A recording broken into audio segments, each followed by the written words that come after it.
the next chapter, redemption of preference shares.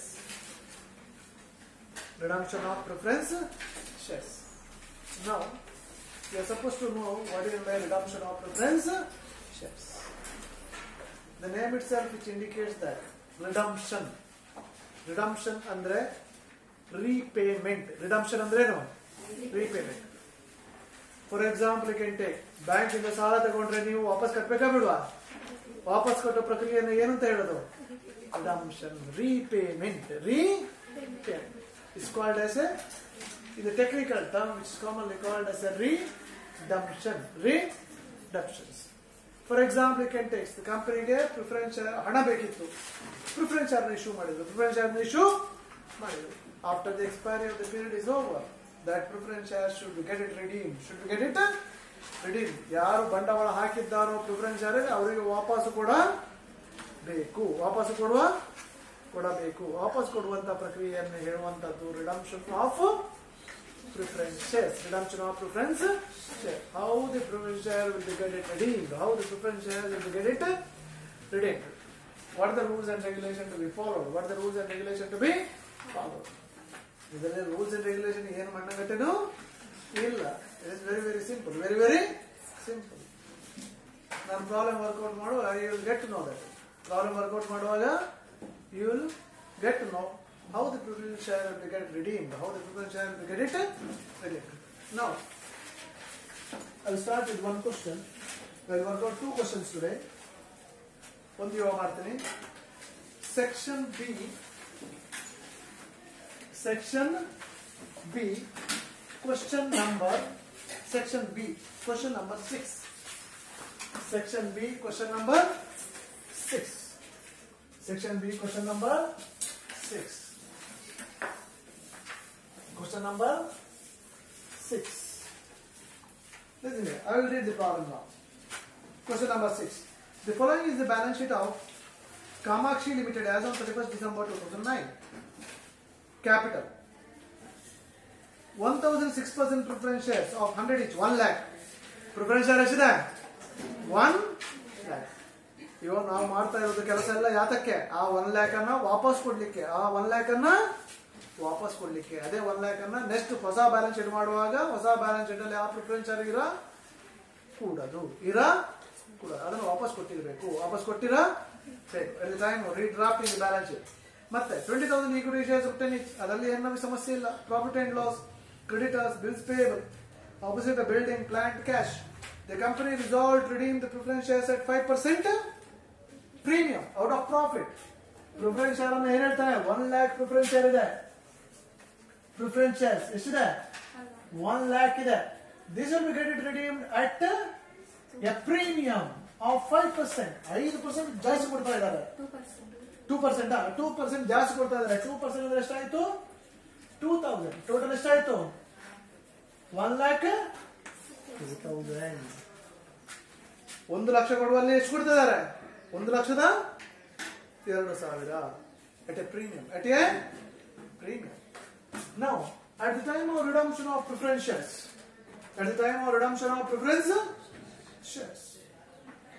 the preference share can get it redeemed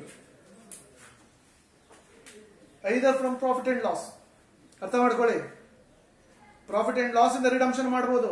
profit ಹಣ ಇರ್ತದಲ್ವಾ, profit ಅಲ್ಲಿ ಬರುವ ಹಣವನ್ನ ಯಾವುದಕ್ಕೆ ಯೂಸ್ ಮಾಡೋದು? To redeem the preference shares.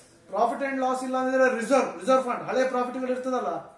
Reserve fund ಅಂದ್ರೆ ಏನು? ಹಳೆಯ retained earning that will be getting used to redeem the preference shares. Or to redeem the preference shares, we can issue the right issue of shares. ಹೊಸ equity share issue ಮಾಡೋದು. ಅವಾಗ ಹಣ ಬರ್ತದಲ್ಲ, ಆ ಹಣವನ್ನ ಇದಕ್ಕೆ ಯೂಸ್ ಮಾಡೋದು, ವಾಪಸ್ ಕೊಡೋದು. ಒಂದನ್ನ ಕೊಡೋದು, ಇನ್ನೊಂದನ್ನ ತಗೊಳ್ಳೋದು. ಇಶ್ಯೂ ಶೇರ್ ಅನ್ನು ಇಶ್ಯೂ ಮಾಡೋದು, ಈಕ್ವಿಟಿ ಶೇರ್ ಇಶ್ಯೂ ಮಾಡೋದು, ಪ್ರಿಫರೆನ್ಸ್ ಶೇರ್ಗೆ ವಾಪಸ್ಸು ಕೊಡೋದು. Or sometimes they will sell the assets. To repay the preference shares. But in this particular problem, he is mentioned the preference share will be getting redeemed out of last sentence already. Out of profit. Profit. So balance sheet ಅಲ್ಲಿ profit ಎಷ್ಟಿದೆ ಇವಾಗ? 1,20,000 ಇದೆ. Balance sheet ಅಲ್ಲಿ profit ಎಷ್ಟಿದೆ? ನಾವು redeem ಮಾಡಬೇಕಾದಷ್ಟು 1,00,000. 2,000 extra, ಅದು 2,000 ಎಕ್ಸ್ಟ್ರಾಕ್ಕೆ ನಾವು create ಮಾಡ್ಲಿಕ್ಕೆ ಇಲ್ಲ. ಸೊ ವಾಟ್ ಇಸ್ ಪ್ರಾಫಿಟ್ ಇಂದ ಕ್ರಿಯೇಟ್ ಮಾಡೋದಿದ್ರೆ ಅದನ್ನ ಹೇಳುವಂತದ್ದು CRR. ಎಷ್ಟು ಕ್ರಿಯೇಟ್ ಮಾಡಬೇಕು? 1,00,000 out of what? Profit and loss. ಇವಾಗ CRR ಇದು ರಿಡಂಪ್ಷನ್ ಮಾಡ್ಲಿಕ್ಕೆ ಪ್ರಿಫರೆನ್ಸ್ ಶೇರ್ ಹೋಗ್ಬೇಕಿದ್ರೆ CRR ಕ್ರಿಯೇಟ್ ಮಾಡಬೇಕು. CRR ಕ್ರಿಯೇಟ್ ಮಾಡು. ಯಾವ್ದ್ರಿಂದ CRR ಕ್ರಿಯೇಟ್ ಮಾಡಿತ್ತು? Profit and loss. ಸೊ ಅಷ್ಟು ಪ್ರಾಫಿಟ್ ಅಂಡ್ ಲಾಸ್ ಕಡಿಮೆ ಆಗಲೇ ಬೇಕು. We are utilise the profit and loss. Some time profit and loss ಇರಲ್ಲ, ಆವಾಗ ರಿಸರ್ವ್ ಅನ್ನು ಯೂಸ್ ಮಾಡೋದು. ರಿಸರ್ವ್ ಅನ್ನ ಯೂಸ್ ಮಾಡೋದು. ಕೆಲವೊಂದು ಸಂದರ್ಭದಲ್ಲಿ ಏನಾಗುತ್ತೆ, ಪ್ರಾಫಿಟ್ ಅಂಡ್ ಲಾಸ್ ಸ್ವಲ್ಪ ಇರ್ತದೆ, ಸ್ವಲ್ಪವನ್ನು ಯೂಸ್ ಮಾಡೋದು ಪ್ರಾಫಿಟ್ ಅಂಡ್ ಲಾಸ್ ಅಲ್ಲ. ಉಳಿದದನ್ನ ರಿಸರ್ವ್ ಯೂಸ್ ಮಾಡೋದು. ಉಳಿದದನ್ನ ರಿಸರ್ವ್ ಯೂಸ್ ಮಾಡೋದು. ಗೊತ್ತಾಯ್ತಲ್ವಾ? ಪಾರ್ಷಿಯಲಿ ತಗೋಬಹುದು, ಪಾರ್ಷಿಯಲಿನೂ ತಗೋಬಹುದು. ಅವನು ಸ್ಟ್ಯಾಂಡಿಂಗ್ ಇನ್ಸ್ಟ್ರಕ್ಷನ್ ಕೊಟ್ಟಿರ್ತಾರೆ, ಪ್ರಾಬ್ಲಮ್ ಇದರಿಂದ ಯೂಸ್ ಮಾಡಿ. ಏನು ಕೊಟ್ಟಲಿಲ್ಲ ಅಂದಿದ್ರೆ that will be from first priority from profit and loss, second priority from reserve. ಗೊತ್ತಾಯ್ತಲ್ವಾ? this is the order, this is the order. Capital reserve ಕೊಟ್ಟಿರ್ತಾರೆ, ಅವಾಗ ಕ್ಯಾಪಿಟಲ್ ರಿಸರ್ವ್ ಯೂಸ್ ಮಾಡಬೇಕು. Capital reserve use ಮಾಡಬೇಕು to redeem the preference shares, to redeem the preference shares. Now we got to know now how the preference shares got it redeemed. Preference shares we got it redeemed. ಇದು ವಾಪಸ್ ಕೊಡ್ತಾ ಇದ್ದೀವಿ. 1,02,000ಕ್ಕೆ ವಾಪಸ್ ಕೊಡ್ಲಿಕ್ಕೆ ಮಾಡಿದಂತ ಕೆಲಸ ಏನು? ಪ್ರಾಫಿಟ್ ಅಂಡ್ ಲಾಸ್ ಇಂದ 1,00,000 ರೂಪಾಯಿ ತಗೊಂಡದ್ದು. That's commonly called as CRR, Capital Redemption Reserve. Capital Redemption Reserve. CRR is Capital Redemption Reserve. Now we are supposed to read out the balance sheet. We are supposed to read out the balance sheet. Balance sheet. Balance sheet. Liability side, asset side. Liability side, asset side. Listen. Now, liability side first ಯಾವ್ದಿದೆ? Preference shares. Preference share ನಾವು ವಾಪಸ್ ಕೊಟ್ಟು ಆಯಿತು. No more ಉಂಟಾ? ಇವಾಗ ನಾವು ಮಾಡ್ತಾ ಇರೋ ಕೆಲಸನೇ ಇದೆಯಾ? ಯಾವ್ದಾಗೆ ರೀಪೇ ಮಾಡೋದು? ರೀಪೇ ಮಾಡೋ ಪ್ರಿಫರೆನ್ಸ್ ಶೇರ್ ಇವಾಗ ಉಂಟಾ ಇಲ್ಲಿ? ಈಕ್ವಿಟಿ ಶೇರ್ಸ್ 100 ಈಚ್ ಎಷ್ಟಿದೆ? ಕೊಟ್ಟಿದೆ ನಾವು. ಅದನ್ನ ನಾವು ಮುಟ್ಟಲೇ ಇಲ್ಲ. ಮುಟ್ಟಿದೀವಾ? ಮುಟ್ಟಿದೀವರೇ? 10 each yearly. 10 each. 2 lakhs. Thereafter, profit and loss. This ಎಷ್ಟಿದೆ ಪ್ರಾಫಿಟ್ ಅಂಡ್ ಲಾಸ್? 1,20,000 ಇದೆ. ಅದರಲ್ಲಿ ನಾವು ಎಷ್ಟನ್ನು ಯೂಸ್ ಮಾಡಿದೀವಿ? 1,00,000 ಲೆಸ್ CRR 1,00,000. ಎಷ್ಟಾಯ್ತು ಉಳಿತು? Very good, very good. ನಾವು here we are used CRR. Sir ನಾವು ಯಾವುದರಿಂದ? ಪ್ರಾಫಿಟ್ ಅಂಡ್ ಲಾಸ್ ಇಂದ. ಒಮ್ಮೆ ಪ್ರಾಫಿಟ್ ಲಾಸ್ ಮೈನಸ್ ಮಾಡಬೇಕು. ಮತ್ತೆ again you are supposed to write CRR. ಎಷ್ಟು? 1,00,000 ಅಂತ ಇಲ್ಲಿ ಮೈನಸ್ ಮಾಡಬೇಕು. ಮತ್ತೆ ಪುನಃ CRR ಬರಬೇಕು. CRR ನ ಬರಬೇಕು. ನೆಕ್ಸ್ಟ್ ಯಾವ್ದಿದೆ? ಕ್ರೆಡಿಟಾರ್. ಮುಟ್ಟಿದೀವ ನಾವು? ಮುಟ್ಟಿದೀವಾ? ಇಲ್ಲ. As it is right. Creditor ಎಷ್ಟು? 20,000. ನೆಕ್ಸ್ಟ್ ಮುಟ್ಟಿದೀವಾ? ಬರೀ ಆಸ್ ಇಟ್ ಇಸ್ ಎಷ್ಟು? 10,000. Very good, very good. 10,000. Next opposite side building. ಮುಟ್ಟಿದೀವಾ? ಆಸ್ ಇಟ್ ಇಸ್ ಎಷ್ಟು? 2,00,000. ಮತ್ತೆ ಪ್ಲಾಂಟ್ ಎಷ್ಟು? ಮುಟ್ಟಿದೀವಾ? 1,10,000. ಮತ್ತೆ ಕ್ಯಾಶ್ ಎಷ್ಟಿದೆ? 1,40,000. ಮುಟ್ಟಿದೀವ ನಾವು? ಅದನ್ನ ಮುಟ್ಟಿಲ್ಲ. ಕ್ಯಾಶ್ ಮುಟ್ಟಿದೀವಿ ಇಲ್ವಾ? 1,40,000 ಇಂದರ್ ಕಾಲಮ್. ಯಾಕಂತಂದ್ರೆ try to understand, we are reading the preference shares. We took money from the profit and loss. Profit and loss ಇಂದ ಹಣ ತೆಗೆದು ಕೊಡೋದು in the form of what? ಕೊಡೋದು in the form of what? Cash. ಕೊಡೋದು in the form of cash.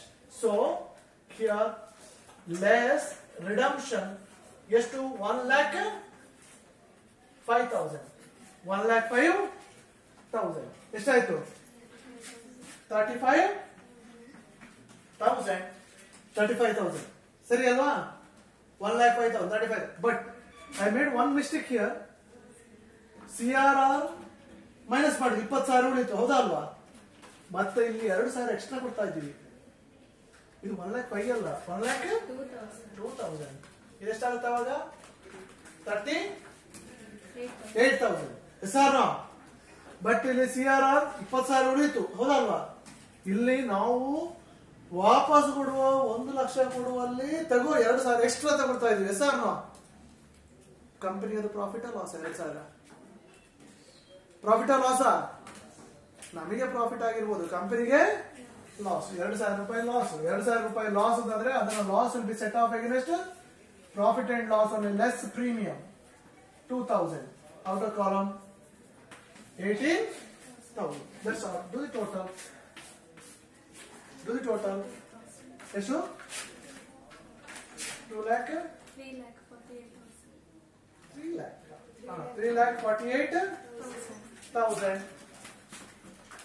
Now we are supposed to pass journal entry. You are supposed to pass here, you know, journal entry. Journal entry. Journal entry. It is very simple. It's very, very simple. Yes. We have created CRR from what? From what?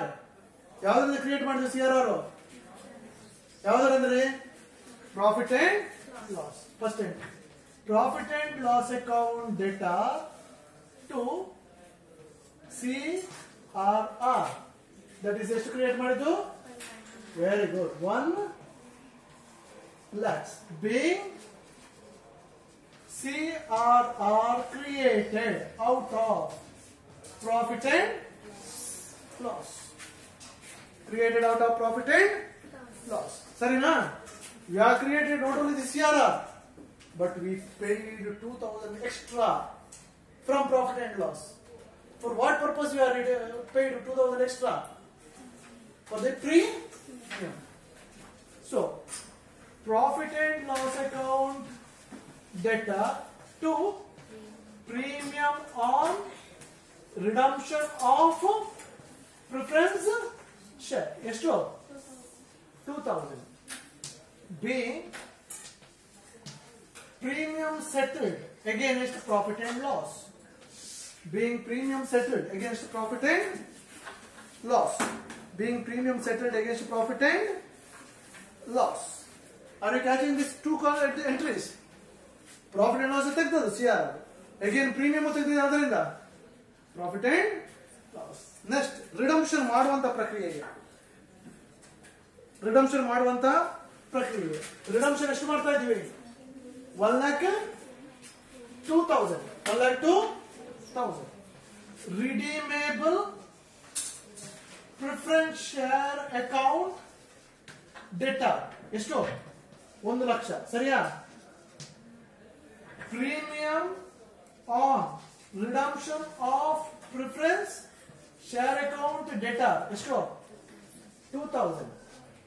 2. ಯಾರಿಗೆ ಕೊಡೋದು? ಯಾರಿಗೆ ಕೊಡೋದು? Preference share ವಾಪಸ್ redeem ಮಾಡೋದು ಯಾರಿಗೆ?